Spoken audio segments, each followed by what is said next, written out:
Assalamu alaikum. Welcome to Afnan's Cricket World. Today we saw two games in the competition and talk about Pakistan's plight and Pakistan's performance later. But it was Australia versus Bangladesh in the earlier game. In Bangladesh, it only had pride to play for, while Australia fine-tuned for the semi-finals. Bangladesh played pretty reasonably well today, and a good batting track. They got a good score of 307, thanks largely to a fine innings from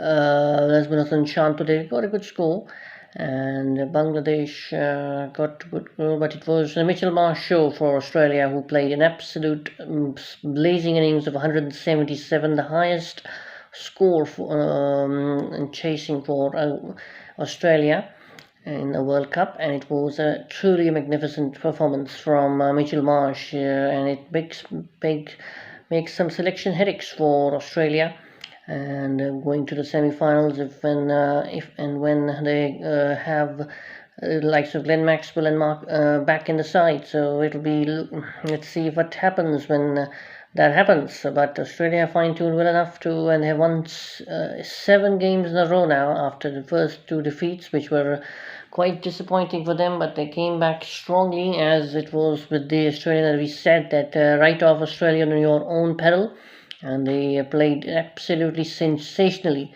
to come back into this tournament. And now again, it will be a big mouth-watering semi-final for them against South Africa, and we'll talk about the build up to that we do later. But let's talk about Pakistan's performance today. And Pakistan, well, they had a mountain to climb, but they had to win the toss and make around a 350 or 400 odd to make some sort of a victory. But that didn't happen. They lost the toss, and probably lost their morale after that as well, as England were unfazed by the attack the pressure Pakistan put up in their first few overs. But England had the qualification of Champions Trophy 2025 in mind, and they played pretty reasonably well today with some decent amount of batting from the openers. Johnny Bairstow and David Millar got off to a decent start. Then it was the likes of Ben Stokes and Joe Root going together and playing a very impressive knock from both of them.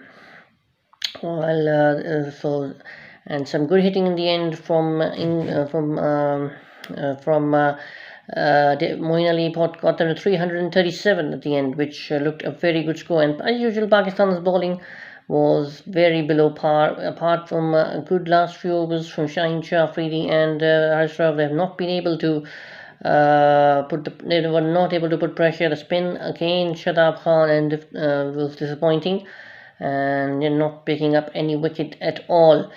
So overall, another Haris Rauf, who was expensive yet again, with conceding 500 runs in the tournament, and this is certainly something which will not go down as far as his one-day stocks are concerned. So this is a concern for Pakistan. Their bowling had let them down in this whole tournament and put too much pressure on the batting.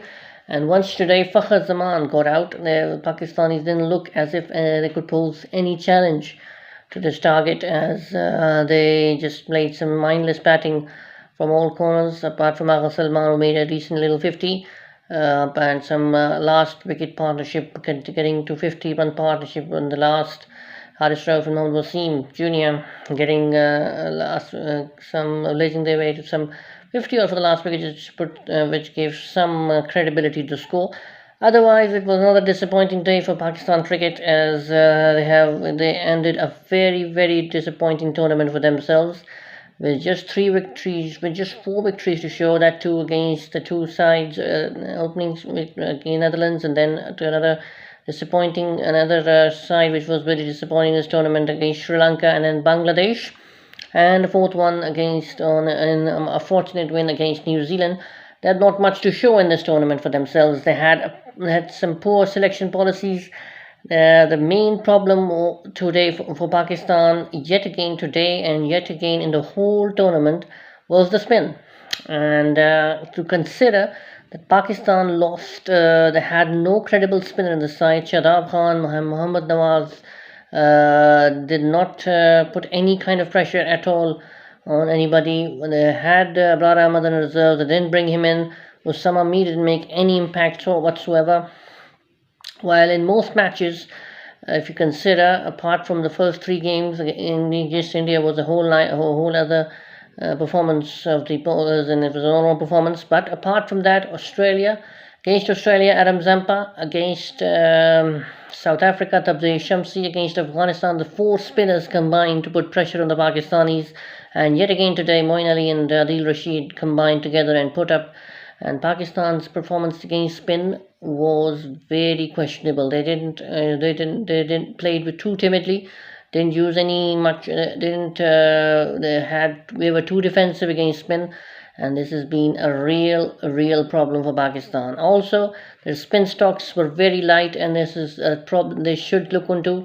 They should learn from this tournament that they cannot rely on their fast bowling alone. It was decided because having lost Naseem Shah before the tournament, there was too much pressure on Shaheen Shah, Afridi, and Haris Rauf to perform.